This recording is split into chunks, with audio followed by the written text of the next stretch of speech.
Fascist রাষ্ট্রপতির ভাষণ শুনতে আমরা সংসদে যাচ্ছি না, এমন মন্তব্য করেছেন এনসিপির আহ্বায়ক ও বিরোধী দলীয় চিফ হুইপ নাহিদ ইসলাম। তিনি বলেন, আমরা সংসদে যাচ্ছি সংস্কার আদায় ও জুলাই সনদের বাস্তবায়নের দাবি তুলতে। 10 মার্চ রাজশাহী টিচার্স ট্রেনিং কলেজের মাঠে এনসিপির রাজশাহী বিভাগীয় ইফতার ও দোয়া মাহফিলের প্রধান অতিথির বক্তব্যে তিনি এসব কথা বলেন।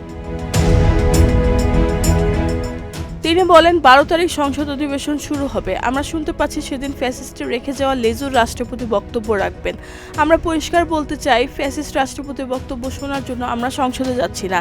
আমরা সংসদে যাচ্ছি সংস্কার আদায় করার জন্য, জুলাই সনদ বাস্তবায়ন করার জন্য এবং উচ্চকক্ষ কবে হবে সেটা দেখার জন্য। এই সময় শহীদ শরীফ ওসমান হাদীর হত্যার বিচারের দাবি জানিয়ে নাহিদ ইসলাম বলেন, হাদী হত্যাকাণ্ড জড়িতদের ভারতে গ্রেফতার করা হয়েছে বলে তারা শুনেছেন। দ্রুত তাদের দেশে ফিরিয়ে এনে বিচার নিশ্চিত করতে হবে এবং হত্যাকাণ্ডের পিছনে যারা ছিলেন তাদের আইনের আওতায় আনতে হবে। রেহানা বেগম, প্রজন্ম 24।